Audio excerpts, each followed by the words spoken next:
We're live on YouTube, Anthony. All right, thank you. All right. I'm gonna go ahead and get started. Today is October 11th. This is our third negotiation session for the 21-22 collective bargaining agreement. We've passed several proposals back and forth and counters and have agreed on some stuff as well. Dr. Green, what I wanted to start with, if it's okay with you, just going through what we agreed to last time for anybody who is just tuning in. I see, are you looking for your stuff? I have it right here. Thank Sure, I'm you. not making stuff up. All right, Nope. so I believe last time we agreed to your proposal about using the online portal to get the materials for board meetings. Yes. We agreed to some clarification about our signing out during the workday language. Yes. We agreed to a slight change to the academic freedom language. Yes. And we agreed to the salary article getting in line with what the actual practice is. Correct. All right. Have I missed anything that we've agreed on already? Not according to my notes. All right. So did you want to start today, or? Yeah, how do that you would want be to do- great. Okay. Let I'll me give start.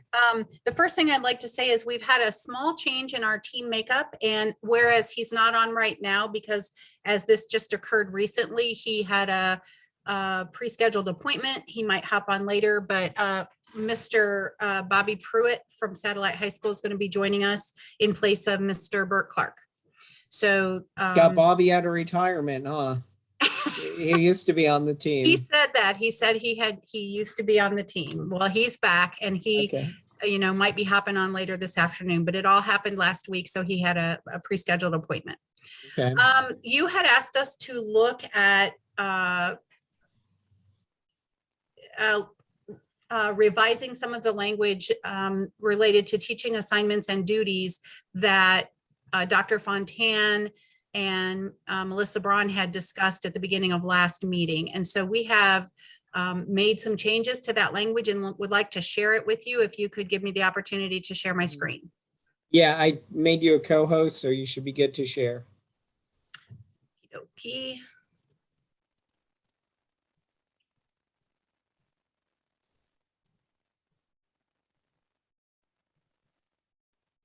Tell me if you see. It's good. See, Okay. Bill's gonna ask to make it a little bigger, though. So I can't see it on the screen. So you're gonna have to tell me when it's okay. That's Are we good. getting there? Yeah, that's good. It's good. Okay, because I don't see it on my screen. Again, this is under teaching assignments and duties, and we're talking about delivery of services to students and lesson planning and how we document, et cetera. And most of this is for those cases where there's some sort of a challenge or we've been asked to investigate. And so that's the premise of what this language is, what the revised language is attempting to state. So the current language says the format for plans shall be decided by the teacher for the purpose of working with his or her students and shall include sufficient information for substitutes and evaluators. Teachers are expected to show necessary documentation for the students with IEPs, 504 plans, ESOL requirements, and other accommodations. And this is our revised language coming up. Such documentation includes a recording of when services were provided and for all ESC direct services provided, the time, date, topic of what was taught. The teacher service provider who delivers the service or provides the accommodation is responsible for the documentation. The documentation does not have to be in any set format or included in weekly lesson plans. And then later on in that chapter or paragraph, routine submission of lesson plans shall not be required except in the following instances.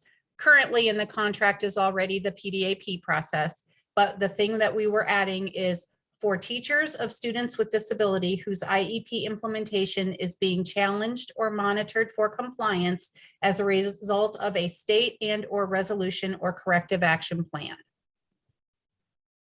So that's the first revision. The second one had to do with teachers coming to meetings. Teachers coming to IEP and/or 504 meetings, provided they were notified of the meeting in a timely manner, i.e. at least 24 hours notice, are expected to bring appropriate documentation and to be prepared to identify and answer questions about documentation, IEP goal data, accommodation data, provisions of special education, and related services. And then the next paragraph, current language says there shall be no expectation that an IEP be written more than 1 week before the IEP conference. What we've added is except in cases involving attorneys, advocates, or litigation, which will require IEPs to be written 2 weeks prior to the meeting or IEP conference, provided the writer of the IEP is given notice 1 week prior. So that really would be a 3-week out. So something's happening in 3 weeks. The IEP writer gets 1 week notice that we need the IEP in a week, and then it's 2 weeks before the conference. And then that was it for the change in language. That makes then paragraph 21 become 22. Okay, so I had a couple questions here. Yeah, if you can scroll up to the beginning there. So it says for all ESE direct services, the way I understood this from Dr. Fontaine, this would also include accommodations. Are you considering accommodations an ESE direct service? Yes, so if you're making an accommodation, and remember the discussion that we had last time at the table was what happens if we have a collaboratively taught classroom? So we have 2 teachers in front of the classroom, and the example that was given is perhaps the general education teacher is giving a test and they make some sort of accommodation related to that test, shortened answers or a shortened test or time limits would be some of the accommodations that the general ed teacher would list, or I'm sorry, would provide and document. And the ESE teacher perhaps would be working with the student in small groups, and that would be something they would document. So whichever teacher is providing the services is required to document the accommodation. All right, and I know the answer to this, but I think it's just important we say it on the record. When you're using the word recording, you're not referring to an audio or video recording, correct? No, in fact, the word we had previous that was of issue was log. And so we weren't requiring that either. That wasn't, and if you go on to the second part of that sentence or the second sentence, the documentation does not have to be in any set format or included in weekly lesson plans. It just has to be something that the teacher can provide if we are required to list the accommodations which have been given. Okay. All right. And then if you could go down again. Hang on, I got to figure out where my cursor is. There we go. I was just needed to read through that 21 again. There shall be no expectation that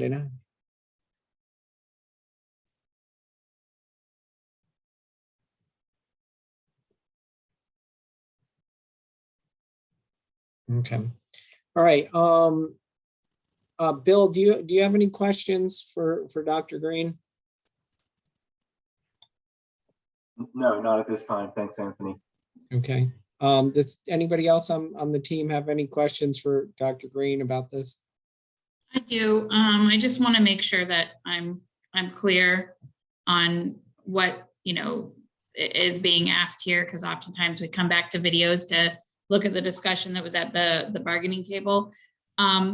What was the thought behind putting the specific word at the top of the language where it says, I think you have time, I can't see it right now, but time, date.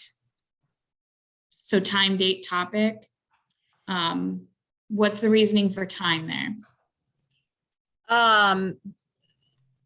I believe the time was, and Melissa, if you're on here, you might be able to help with the time, but I believe the time was, for example, if you're in a secondary school, third period, or Right, so. we and were if this- trying to get away from, I'm sorry, Melissa, I didn't mean to cut you That's off. Hold okay. on one second. We were trying to get away from log, and we have a lot of schools that already use a particular format for recording this stuff or reporting this stuff. And we were just attempting to pull some things together, but not create a set format or make it be in lesson plans. Well, I think I just have concerns about putting time, date, and topic, because I think that's kind of a moot point. If you have a child third period, obviously during third period, that would be when the accommodations are given.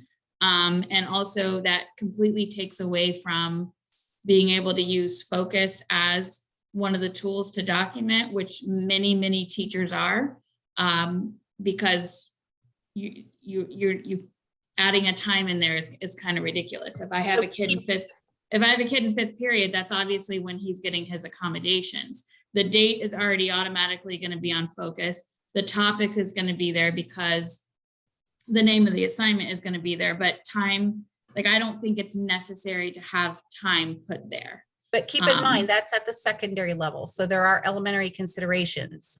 And well, focus could obviously be if an it's option. but that's not, I mean, that's not really a case either, because if it's, elementary has a schedule, they have a reading block, a math block. If the assignment is a reading assignment, the accommodation was given during reading time. This is just a fancy way of taking the word log out, but still keeping everything So that's it's not. supposed to be included in log. It's not, if So- I can speak to it, this is specific to IEP services. So if a child is getting 30 minutes of small group instruction and the state, if we're in a state complaint, for example, which we've had, and they want to know when were these services provided, they want time, date, topic. That's where this is specifically coming from. Well, then at the If end of the they're day, able that if they're able to pull it from focus, should be, that's well, fine. if I go on to focus and I see that my kid had, extended time on his geometry test, it's right there with the date and the title. Right, but you're talking about so an it's not- accommodation. We're but- talking about the actual services. Okay, well, then that's different, because if his teacher is his geometry teacher specifically providing those services. So this is very, I don't know. That's why, this is that's global why we language. would need This is that. global, yeah, but this is global language that's going to apply to 5,000 teachers. Vanessa, can I stop you for a second? Yeah. So I go back to the question I asked earlier. Are we talking about direct services, or are we talking about accommodations, or are we talking about both? Because Dr. Green, I heard you say both. Now, Melissa, I'm kind of hearing you say it's just for. So the time, date, topic is specific to services. Whoever provides accommodations would need to include when those accommodations were provided. Okay, so And that's a lot easier with focus. The other part is not as easy, because a teacher might pull a child into a small group, might pull 3 kids from 3 different classrooms, for example. Okay. So and Dr. Green, correct me if this isn't the consensus, but so I think what I hear Vanessa saying is, if it's an accommodation, basically you'll know the time, date, and topic just based on the information that it's pulled from focus. I'm thinking even if I recorded an accommodation on the shortened assignment, it's going to have the date and topic, maybe not the time. But then Melissa is saying for more of the direct services, it might this the state federal requirements are actual date, time, topic. Right, they need to know what was taught, when it was taught, how many minutes were For provided, direct that kind of thing. services. For direct services, and those are Okay. working on IEP goals. So oftentimes that will overlap with a lesson, but sometimes it doesn't, because that child might be significantly below, so they might be working on something else entirely. Does that make sense? Yep. Bill, I was going to give you another crack at this to see if this is tracking with your wheelhouse.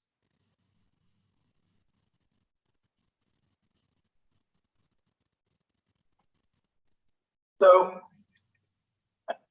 I know that we're getting hung up on the language, and I guess that's the whole point of it, right? I understand that this is necessary.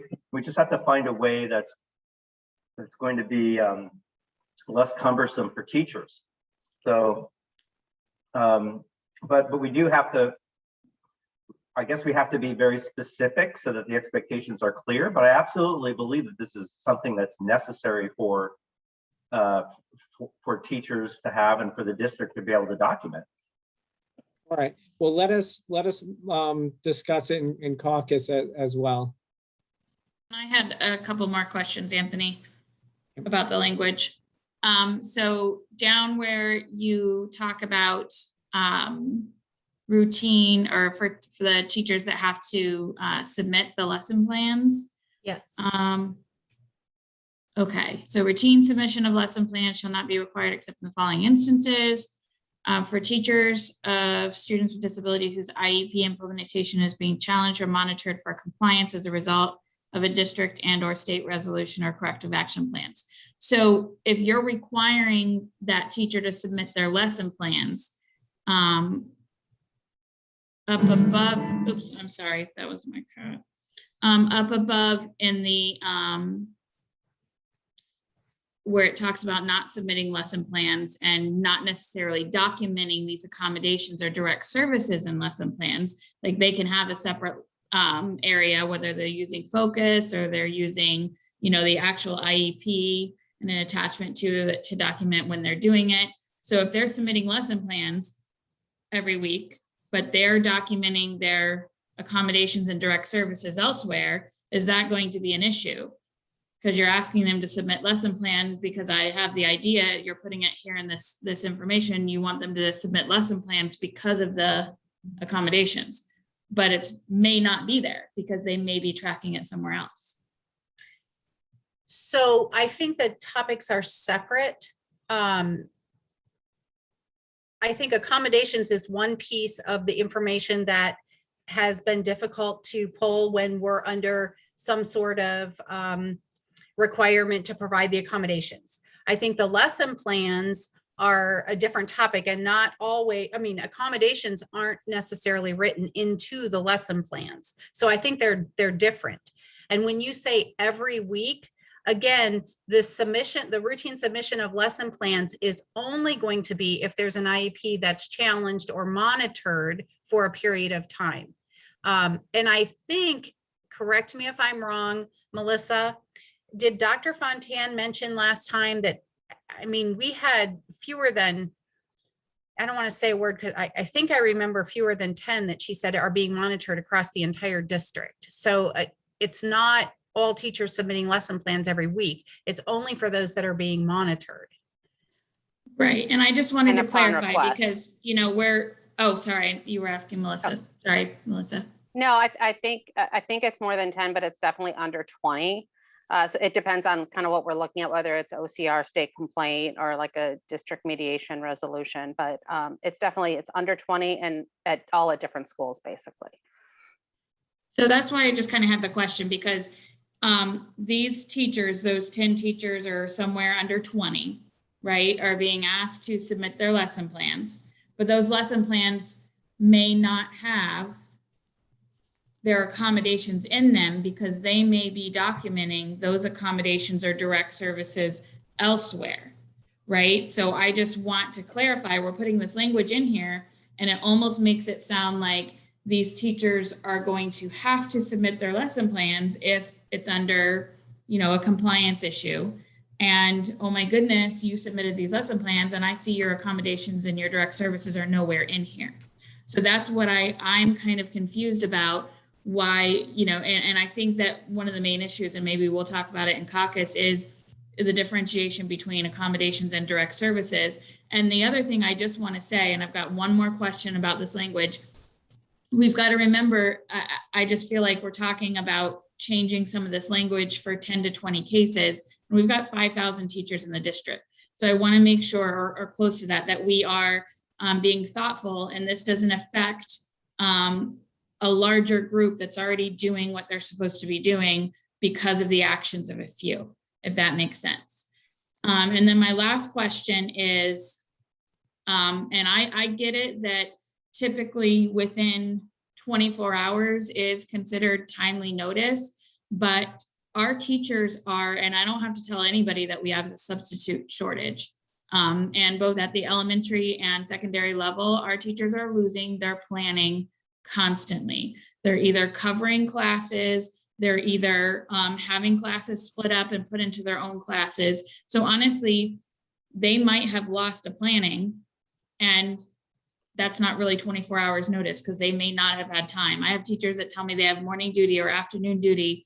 And so their time is just taken up. It's a crazy year. It's not anything that's in our control, but I think we need to have a heavier discussion about what's a timely manner, because sometimes you get notified the day before that you have an IEP meeting the next day, and you don't have, you lose your planning, or you lose some sort of time, and you may not have the time to show up with what you needed. So, and it may not be because you're not doing what you're supposed to be doing, but literally you haven't had a second to yourself without students. And I'm done with questions for now. Thank you. But do Okay, you have, were you bringing us another one too? I have a couple more. Okay. So I'm going to close this one out, and I'm hoping that the next one will be there. Okay. So this is a response to your counter, which you had provided last time. It was about calendar, and we had made we had asked for 2 changes in this section. One of them was the 3644 to move to 4040. And one of them was to go from 6 to 8 early release PDs. And you countered that. I am responding to your counter by taking away the 3644 request to go to 4040, and just leave that one be. And I'm putting back on the table going from 3 to 4 each semester of early release PDs, making that 8 throughout the year instead of 6. Just, my counter was doing an MOA to add an additional day onto the contract. Because I think what's going on here is administration and teachers both see this time as extremely valuable, and we are fighting over the same amount of time. Mhm. And neither of us really wants to budge on that, because there's several other proposals that touch on early release where the district is being restrictive on those days.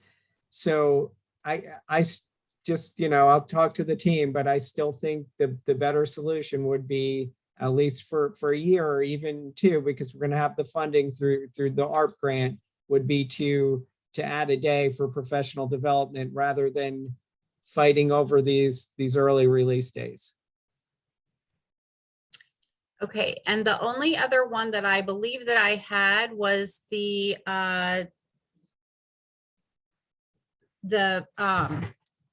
hang on one sec, let me find it. The 2 years for language and 1 year for salary and benefits.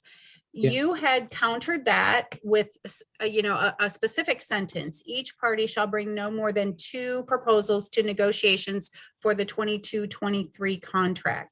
So my question about that is, what does 2 proposals mean? Does that mean 2 articles, 2 sections of articles, 2 paragraphs within those sections? What does two proposals mean? Well, I assure you, my intention was not to, trick you into bringing more, but, each one of these is what we consider a proposal, right? Each one of these items, Okay. and some are longer and some are shorter. So, So I- if we could put the word language in there, we would be good with that. So you currently say salary and benefits will be negotiated for the 22-23 contract. And each party shall bring no more than 2 language proposals to negotiations for 22-23. We okay, would be, actually,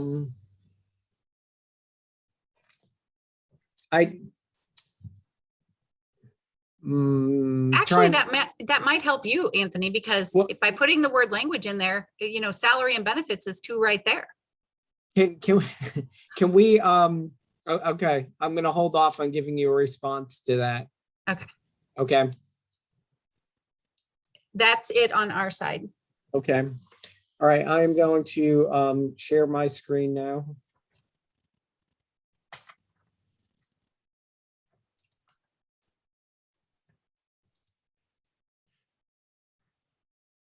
Can somebody give me a thumbs up that you're seeing the proposals? Okay. All right, so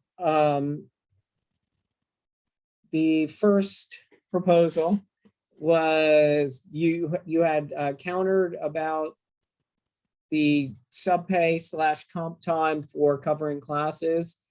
We are going to accept that.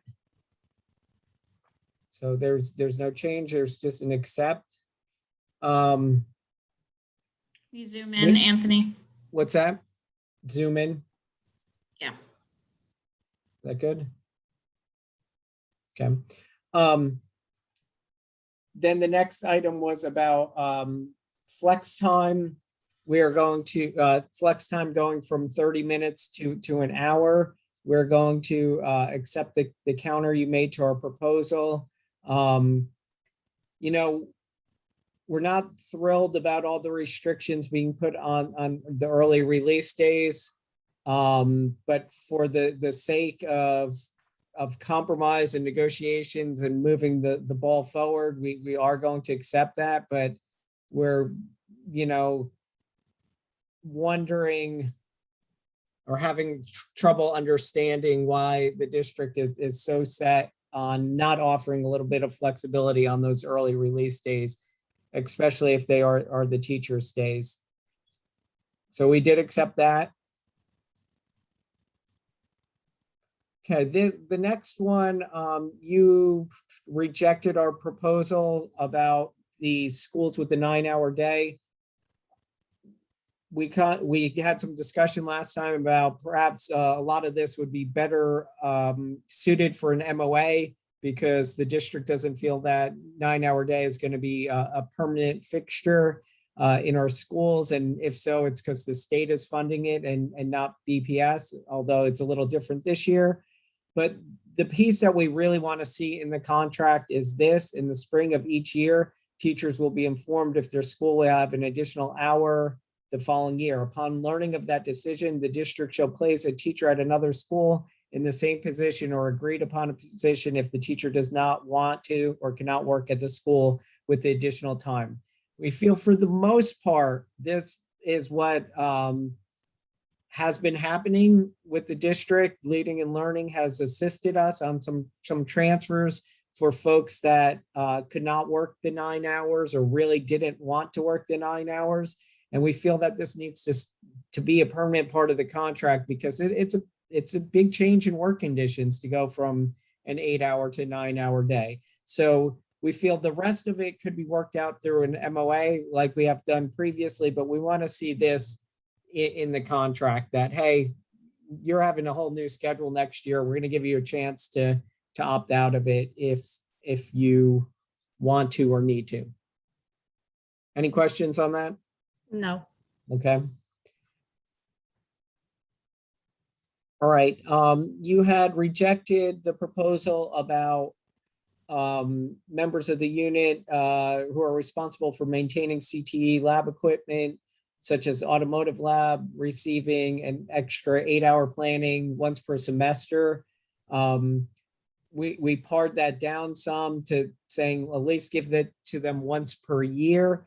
We believe, and our teachers tell us, that there's sometimes significant responsibilities involved in maintaining these labs. You got to remember, these folks are also writing lesson plans, administering performance assessments. Oftentimes they're working with community partners to do internships and the like. So although, yes, we certainly believe all our teachers should have more planning time, these basically are classroom teachers with yet another responsibility put on them. So what we're asking for is in 8 hours per year to give them a little break with these requirements.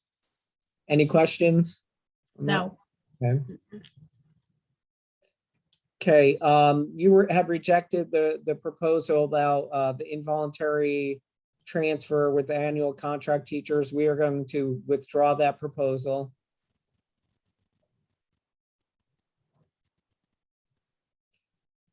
We are going to accept your counter proposal on comp time, moving from 24 hours to 40 hours, and 40 hours being able to be carried over, and 16 of which has to be used or may be used on a non-student time. Okay. And this brings us to the camera proposal. You had countered, we're countering your counter. I guess that makes sense. So I tried to address some of your concerns in this, but as far as the first piece, every effort shall be made not to place a video and or recording device with direct view of a teacher desk. Exceptions may be made for safety if there's no other possible location for the device to fully cover an area. With that, we simply, we couldn't come up with a different way of explaining a direct view of a teacher desk. We just don't believe that those cameras, which are there for security measures, need to be able to see the keystrokes on a teacher's computer all day long, or what they're writing, or who they're texting or calling. It's a lot. It's a bit much, and I believe that most individuals would not want to feel the presence of a camera behind their head all day long. All right, now the second part, the J1, any recordings captured from video and or audio recordings cannot be used in a teacher evaluation unless the recording is part of an investigative file that results in disciplinary action. So it's trying to respond to your concerns about absolutes. I do think it's fair that if it, is part of a disciplinary action, then yes, you can use it in evaluation, but not just, hey, the camera's recording Bill Pearlman, let's see what he's up to. Hey, his students don't look like they're engaged, and he's not using technology. And so that was more of our concern. So I hope we addressed your concern with that. Video and or audio recordings may not be viewed synchronously with the intention to discipline a member of the bargaining unit. I did leave that because we believe that's the current practice, and that's what this proposal is about, is just putting the current practice in place to build some parameters for cameras in the areas they're being used. And administrators may use recorded materials as part of the investigative process when requested from Brevard Public Schools District Security. Once again, we believe that that is the practice, so we've left that in. So hopefully, we've explained ourselves better there, and addressed at least one of your concerns. I know your other concern was with the phrase direct view. Just don't know really. We sat around and brainstormed for like 30 minutes and couldn't think of another way to put it. Can I say something about 2A? Yes. So in just having discussion with the people that you referred me to, that you had discussion with, Mhm. I think there was a misunderstanding about administrators' ability to view cameras. Okay. And I wasn't in those meetings, so I'm just saying what I've heard you say, and then I'm saying how they've clarified what they thought they were saying. The issue with cameras is, and the recordings, the recorded materials that come from cameras, is they are part of the district security system. No one outside of Brevard Public Schools administrative staff can get copies of those without a subpoena. Administrators that have cameras in their building can pull snippets of those cameras anytime they want. They don't have to go through district security to get access to their own cameras. It's those people outside of Brevard Public Schools that would have no access to district security protocols and would have to go through the subpoena process. So I don't know where the misunderstanding or the confusion or the misinterpretation came in, but administrators at a building do not have to request recorded materials from cameras in that building from our district security folks. Kyle, did you want to comment on that? Yeah, I just want to say, I know this is a little hard because this is two conversations we've had separately, but no, there was no miscommunication about what was said. I actually have the notes. It was explained to us that administrators do not have the ability to, rewind and fast forward and all that stuff from their school site. And they have to do that in connection with reaching out to district security. What you're explaining, That's different than what you're saying on that paper. What you just said that you read from your notes is not what that says on that paper. That paper right there, it says administrators may use recorded materials when requested from Brevard Public Schools District Security. And what I'm saying is they don't have to make a request to Brevard Public Schools District Security. well, I'm guessing you didn't hear what I just said, because what I was saying is we were told that administrators do not have the ability to rewind, fast forward, and grab snippets from the cameras without assistance from district security. I did hear that. And I'm saying what you just said is not what you wrote on that paper right there. It doesn't say administrators. No offense, Dr. Green, maybe I'm in a twilight zone, but I'm very confused right now. We were in a meeting. We were told administrators do not have the ability to review recorded material. We were told that they can view it live. If they want to view it, record it, and ask for the snippet, they have to work with district security. I believe the language says administrators may use recorded materials as part of the investigative process when requested from Brevard Public Schools District Security. I don't see any difference in what I'm saying now and what that language says.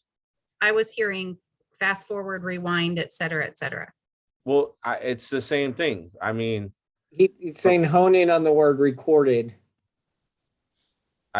What was it? And maybe we're wrong. So I guess what you're saying is we're wrong, Dr. Green. There's two administrators on here right now, I think. Do they have the ability to pull snippets without the assistance of district security?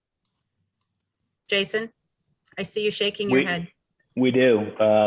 Everything is recorded and stays. I'm not sure how long it stays in the batch for, but I can go back days and view cameras. It is recorded. Well, that was not how it was explained to us, was it, Anthony? No. So I'm sorry, I wasn't in those meetings. I'm just telling you, I double backed with those people and what I said, it must have been a miscommunication, or because they said they were speaking about people outside of our district. So that part is true. If it comes from outside the police or something, it has to go through district security to get a subpoena to see any of that footage. So if Dr. Green's okay with this, Jason, like if you had a parent that called in 2 days later and said there was an incident with a student how do you go about that? Do you just go to the video right away? Like, is there a process for that? I don't think there's an established process. I mean, like any investigation, I'm going to gather details and facts from the teacher's point of view, any witnesses in the area and so forth with that. I mean, yes, that would be an extra tool, I guess, to utilize and see what's what. So I think there's some confusion there, Dr. Green, because I do understand what you're talking about, the outside agencies, because they did explain that as well. But we were not under the impression that administrators could pull snippets without assistance from district security.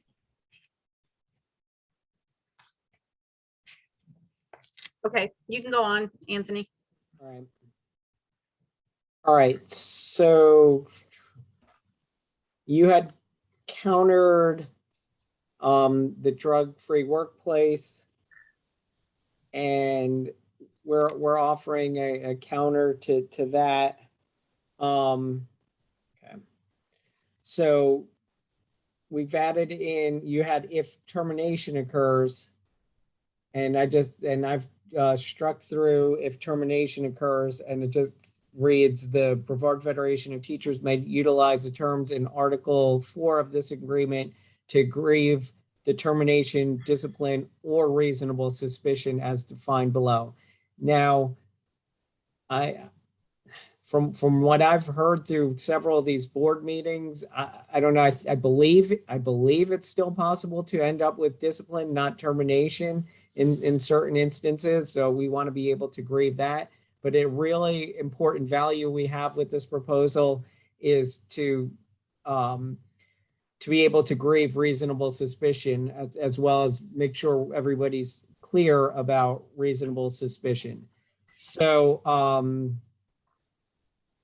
we have here reasonable suspicion, the reasonable belief that an employee is using or has used drugs in violation of this policy, drawn from specific and objective and articulable facts and reasonable inferences drawn from those facts in light of experience concerning appearance, behavior, speech, or body odors of the employee.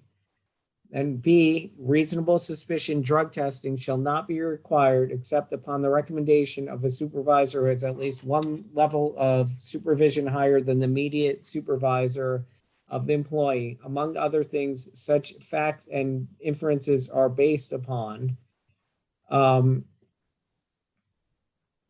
number one, observable phenomena while at work, such as direct observation of drug use or of physical symptoms or manifestations of being under the influence of a drug. Two, abnormal conduct or erratic behavior while at work or significant deterioration in work performance. Three, a report of drug use provided by a reliable and credible source, which has been independently corroborated. Four, evidence that the individual has tampered with a drug test during employment with the current employer. Five, information that an employee has caused or contributed to an accident while at work shall be the only criteria for post-accident testing. Now, and then six, evidence that the employee has used, possessed, sold, solicited, or transferred drugs while at work or while on the employer's premises or while operating the employer's vehicle, machinery, or equipment.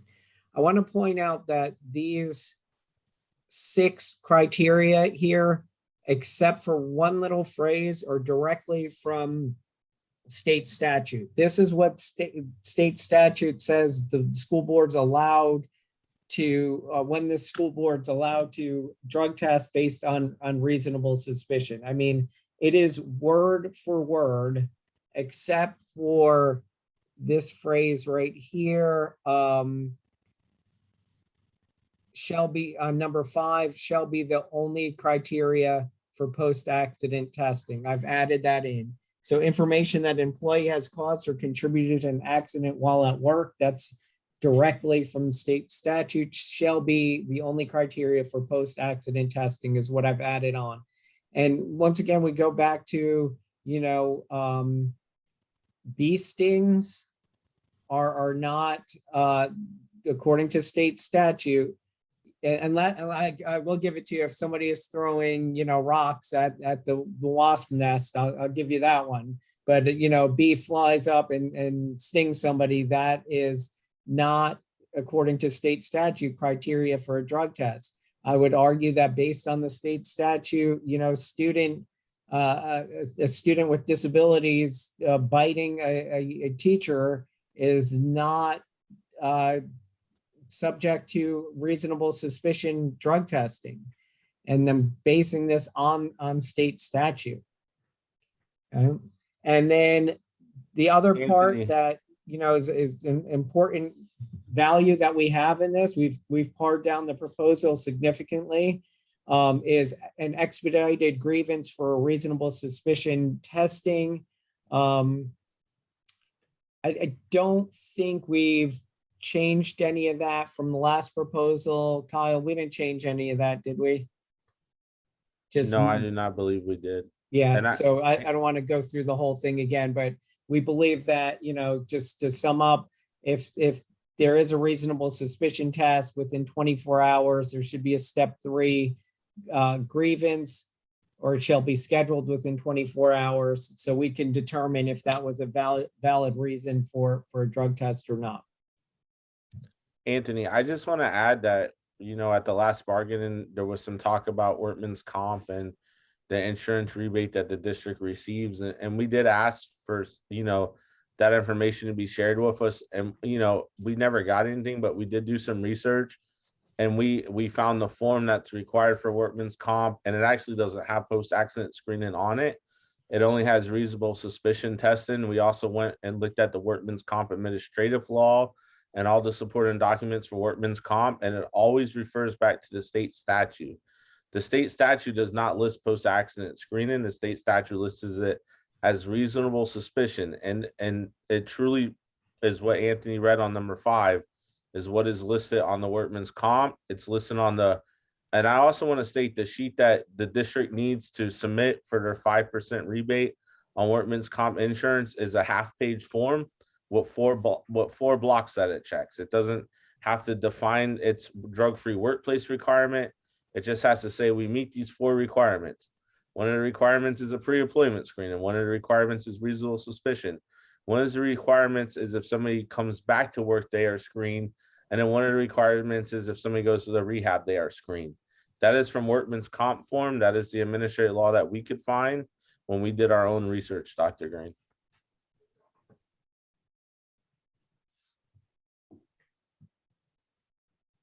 Okay. Any questions? No. Okay.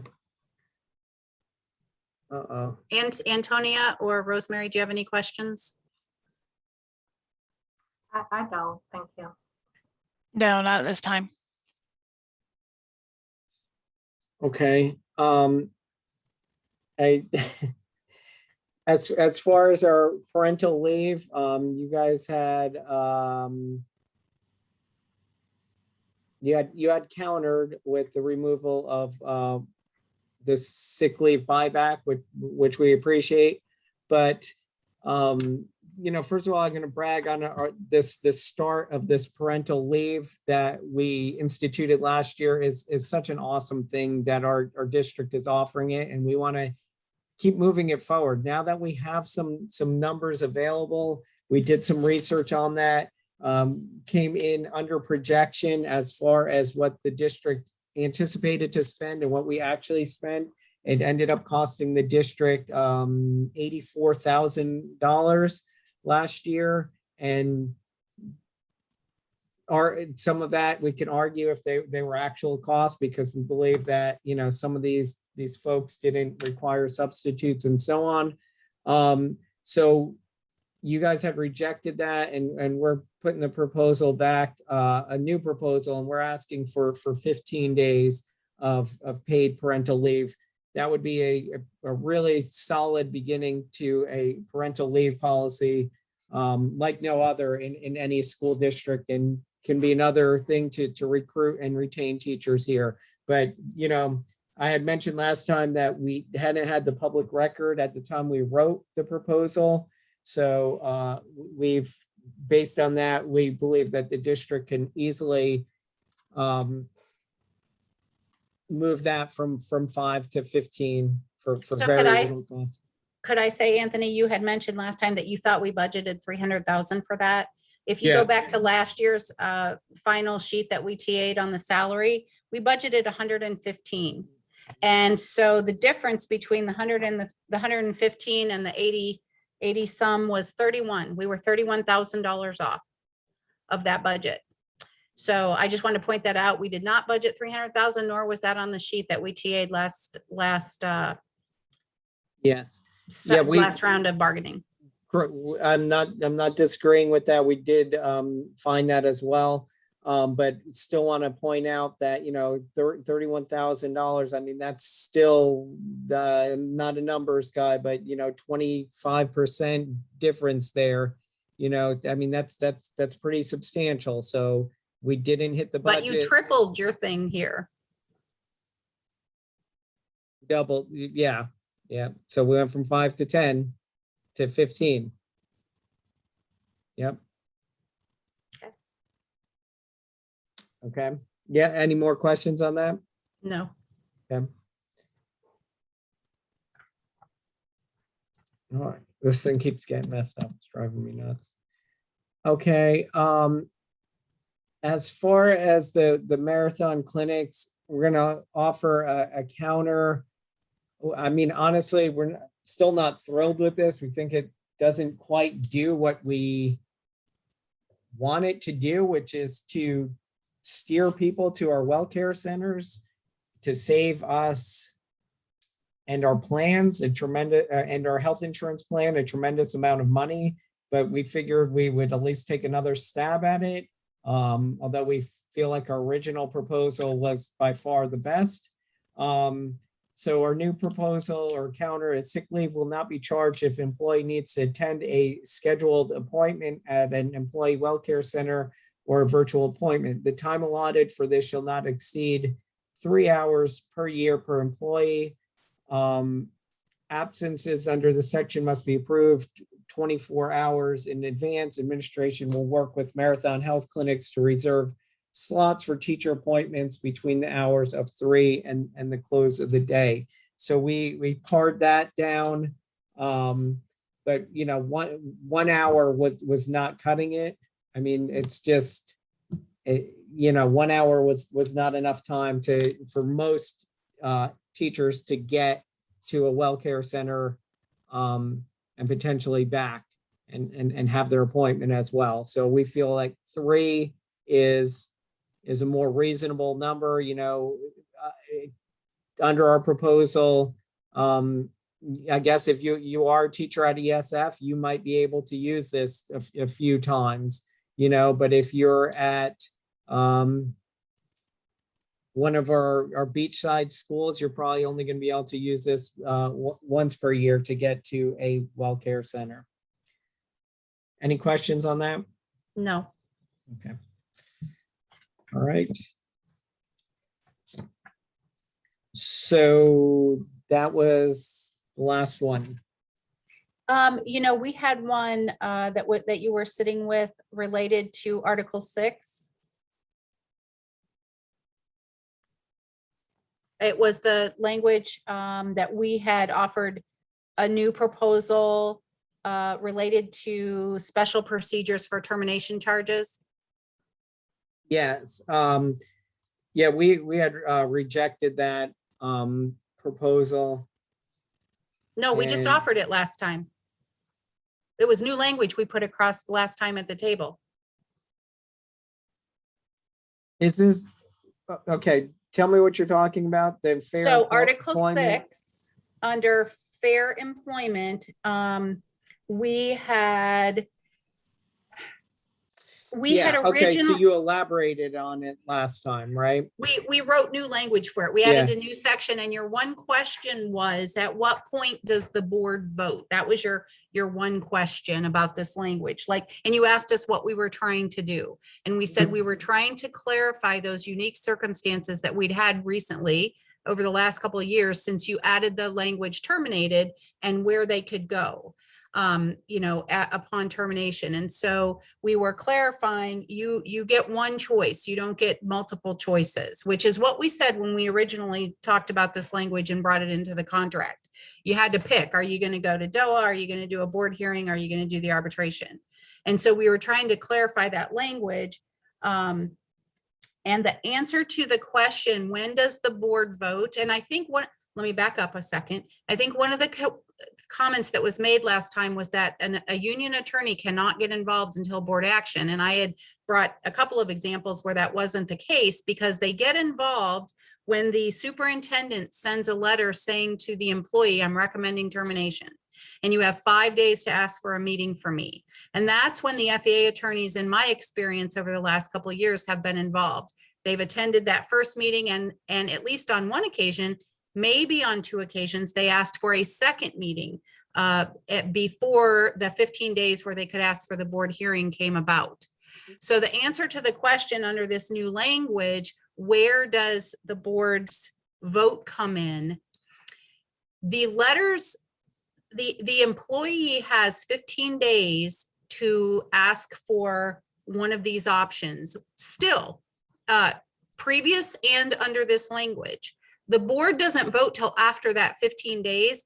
And so what they would be voting on this particular time with this language is scheduling the hearing with one of the entities that were selected, either the board hearing, the DOA, or approving the hearing of the arbitrator.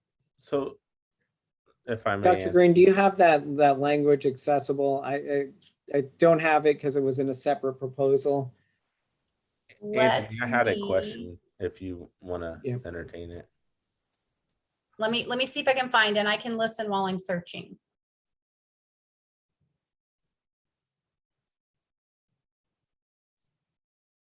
Kyle, where'd you go? Go ahead. So Dr. Green, currently, I believe the board votes, and then the employee has the opportunity to choose which avenue that they would take to challenge the board decision, correct? That's current policy? But currently, no. Well, that's what we're trying to clarify, because it's happened a couple of different ways. But the procedure and the state information is you get a letter, and within 5 days or 15 days of receipt of that letter, the employee can ask for a meeting with the superintendent, and within 15 days, a hearing before the board. That's what this, and we had added termination into the language a couple times ago so that the employee could pick more than just the hearing before the board. They could go to arbitration.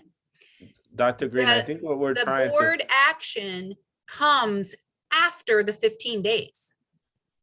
Dr. Green, I think what we're trying to figure out is the difference between what we're currently doing and what would change under this practice, because currently, I believe the superintendent makes a recommendation for termination. You have 5 days to go talk to the superintendent, and then it usually gets put on the board agenda, and then the board takes action. After the board takes action to terminate, then that's when that teacher does the challenge, right? No, that's not what has been currently happening. Again, the board item is after the 15-day time period that the employee has an option to ask for a hearing. And let me go back and say, I must not be saying it clearly. We used to not have termination as an option for arbitration. We used to, that word terminated was out of that clause, if you remember. 2 sessions ago in bargaining, we added it through the negotiated process. We added that word termination. At the table, we said, but you don't get to have 2 different hearings. You have to pick which. You either are going to have a DOA or a board hearing, whichever way, or an arbitration. You can't pick both. And that was what was discussed at the table. But most recently, there was first a request for a board hearing, and then after the board voted, there was a request for arbitration. We are trying to clarify and streamline that language. Dr. Green, I think you're confusing the board hearing a little bit, because the action item for the board to terminate an employee, because an employee is not terminated until the board takes action. So that action is not the board hearing that I think you're referring to.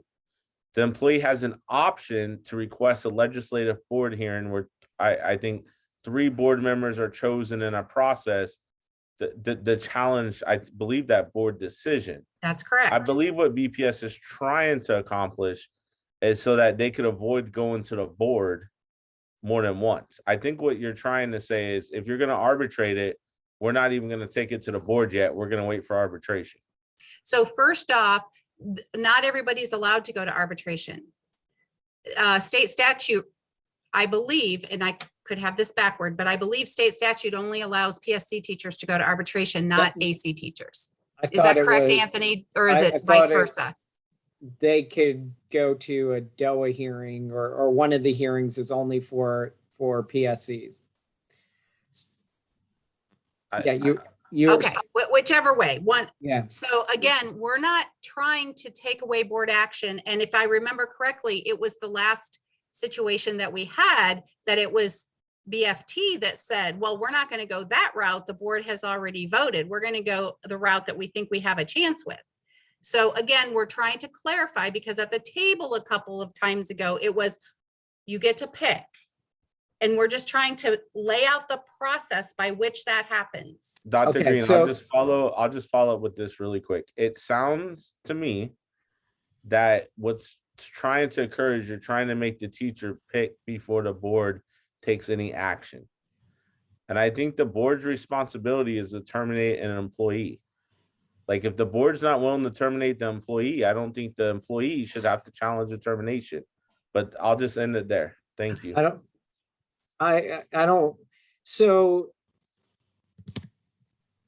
what I think I hear you saying, Dr. Green, is you feel like our attorneys are trying to game the system by having two cracks at it.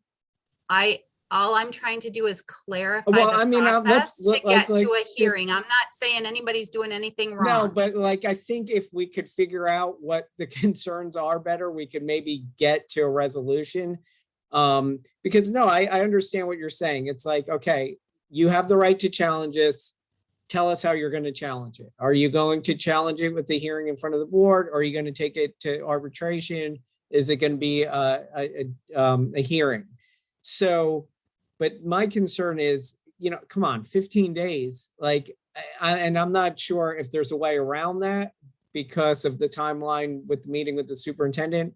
Possibly there is, but not to be rude. No, we think you do a fantastic job, but there's times we can't get an email reply from you for 2 weeks, so it's quite the stretch to have an attorney, making that decision in 14 days. So That's the statute though. The statute is you have 5 days to ask for a meeting and 15 days to ask for something else. That's in the statute.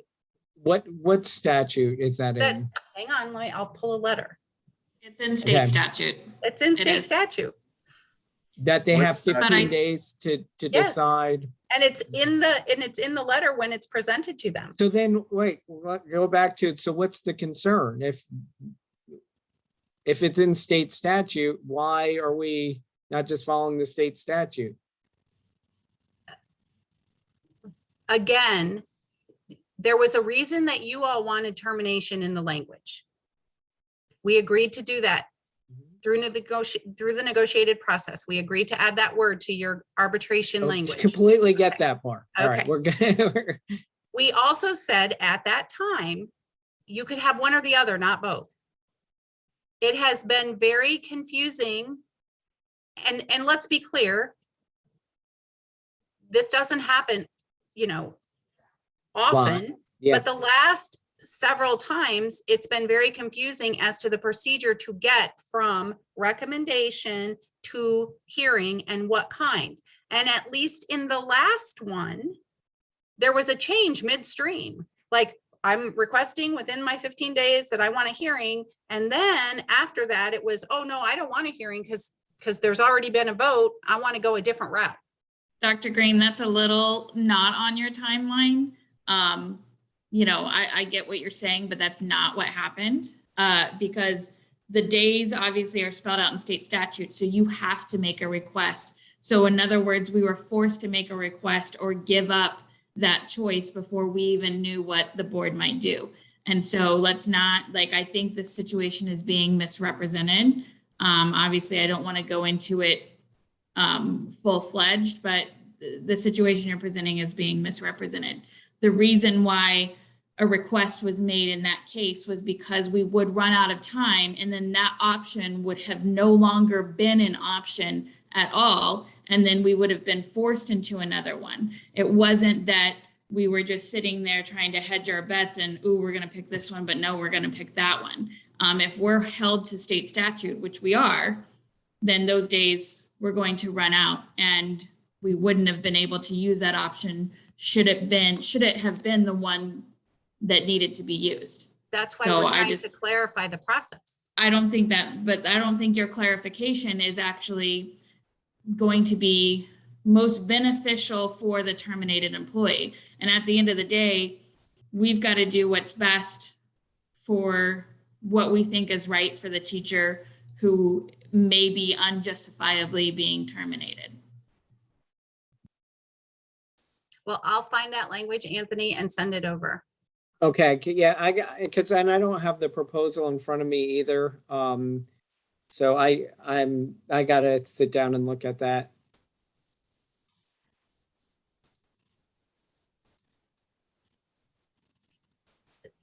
So you'll send me all of yours as well?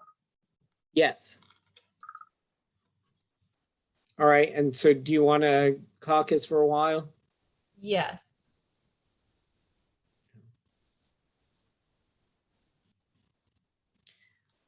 Okay, so what time do you want to reconvene?